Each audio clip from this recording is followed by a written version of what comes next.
Assalamualaikum warahmatullahi wabarakatuh. Perkenalkan, nama saya Uswatun Hasanah dari kelas IF19F Pembelajaran Mesin. Video ini saya buat untuk memenuhi tugas ujian akhir semester genap pembelajaran mesin.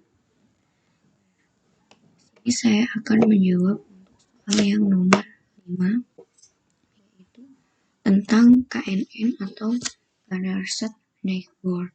Itu yang cukup sederhana. Nah, kesederhanaan yang dimiliki oleh KNN ini meliputi konsepnya hingga perhitungan matematika yang ada di dalamnya. Nah, pada soal ini kita diminta untuk menjelaskan konsep KKN secara detail. Nah, di sini saya sudah membuat sebuah presentasi. Yang pertama, kita bahas tentang konsep Canarset Neighbor. Nah, Canarset Neighbor ini adalah sebuah algoritma yang berfungsi untuk melakukan klasifikasi suatu data berdasarkan data pembelajaran train data set. Nah, yang diambil dari tetangga terdekatnya atau nearest neighbors dengan K merupakan banyaknya tetangga terdekat.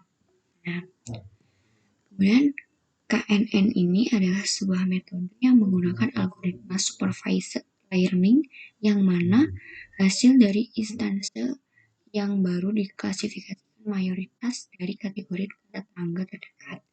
Algoritma KNN ini menggunakan neighborhood classification sebagai nilai prediksi dari nilai instansi yang baru. Nah, jadi di sini KNN ini merupakan salah satu metode untuk mengambil sebuah keputusan menggunakan pembelajaran yang terawasi, di mana hasil dari data masukan yang baru diklasifikasikan berdasarkan terdekat dalam data nilai tersebut. Kemudian untuk tahapan langkah algoritma KNN ini, yang pertama kita harus menentukan parameter K atau jumlah tetangga paling dekat. Kemudian menghitung kuadrat jarak Euclidean objek terhadap data training yang diberikan. Setelah itu mengurutkan hasil nomor 2, hasil dari hitung kuadrat jarak Euclidean ini secara ascending atau berurutan dari nilai yang tinggi ke rendah. Kemudian mengumpulkan kategori Y atau klasifikasi nearest neighbor berdasarkan nilai K. Nah, dengan menggunakan kategori nearest neighbor ini yang paling mayoritas, maka dapat diprediksikan kategori objeknya. Setelah mengetahui tahapannya, kita di sini juga tahu kelebihan dan kekurangan algoritma KNN itu. Kelebihannya dia sangat non-linear, kemudian dia juga mudah dipahami dan diimplementasikan karena ini algoritma yang relatif lumayan mudah. Nah, untuk kekurangan algoritma KNN ini perlu menunjukkan parameter K atau jumlah tetangga terdekatnya tadi. Jadi kita harus menentukan dulu nih K-nya itu kira-kira berapa untuk tetangga terdekatnya. Kemudian untuk yang kedua, tidak menangani nilai hilang atau missing value secara implisit. Terus sensitif terhadap data pencilan atau outlier, rentan terhadap variabel yang non-informatif, rentan terhadap dimensionalitas yang tinggi, dan nilai komputasi yang tinggi. Nah, setelah mengetahui kelebihan dan kekurangan, kita juga tahu dong kapan kita menggunakan algoritma KNN ini. KNN ini dapat digunakan untuk masalah memprediksi sebuah klasifikasi dan regresi.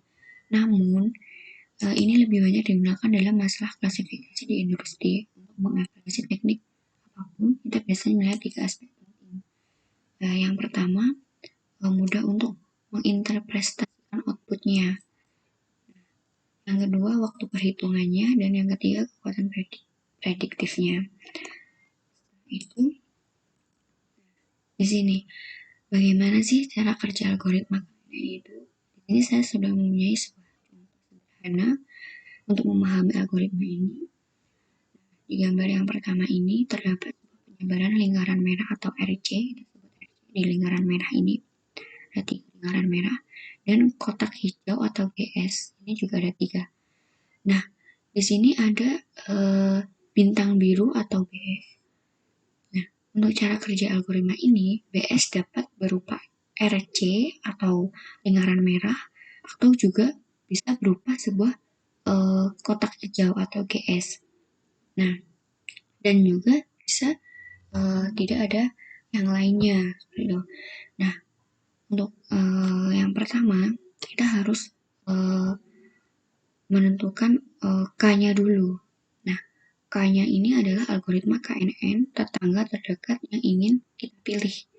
Nah, misalkan ya, katakanlah K-nya itu sama dengan 3, maka kita harus tahu kira-kira tetangga terdekat dari bintang ini, kan K-nya 3, berarti 3 terdekat dari bintang di bintang biru ini siapa, seperti itu. Nah, ya karena itu kita akan membuat sebuah lingkaran ya, di sini lingkaran dengan PS bintang biru, kemudian sebagai pusatnya hanya untuk melambangkan 3 titik data. Jadi karena K-nya itu sama dengan 3, berarti di sini kita memilih 3 poin yang terdekat dari BS atau bintang biru ini. Jadi kira-kira poin yang paling dekat, yang terdekat di bintang biru ini si RC atau si GS. Dan ternyata di sini sudah tergambarkan bahwa 3 poin ini lebih dekat dengan yang RC atau lingkaran merah. Nah, oleh karena itu, dengan tingkat yang sudah ditentukan ini, kita dapat mengatakan, membuat kesimpulan bahwa si bintang biru ini harus menjadi milik kelas RC atau lingkaran merah. Nah, kemudian untuk pemilihan parameter K-nya ini, kita bisa menggunakan pemilihan K, mengira-ngira, memprediksi. Kurang lebih seperti ini. Kalau di pesan di sini, kita juga bisa menghitung regresi untuk menebak harta atau mencari rata-rata. Untuk klasifikasi KNN ini menentukan data masuk ke kelas mana atau mencari data terdekatnya kan. Nah, di sini kita punya cara untuk menebak K-nya itu. Di sini menebak jaraknya, jarak, ada jarak untuk menghitung jaraknya itu ada 2 rumus, ada Manhattan untuk mencari selisih dan Euclidean untuk rumus Pythagorasnya. Di sini cara menghitungnya sudah dijelaskan seperti ini. Jarak sama dengan X dikurang XP ditambah YA dikurangi P. Nah, untuk Euclideannya, rumus Pythagorasnya, kita bisa mengetahui di sini kita seperti menjadi sebuah Pythagoras pada umumnya, jarak sama dengan S atau akar dari X dikurangi XP pangkat 2 tambah YA dikurangi P. Nah, mungkin dari saya kurang lebihnya seperti itu. Apabila ada kekurangan dan penjelasan yang kurang tepat, saya mohon maaf. Saya akhiri. Wassalamualaikum warahmatullahi wabarakatuh.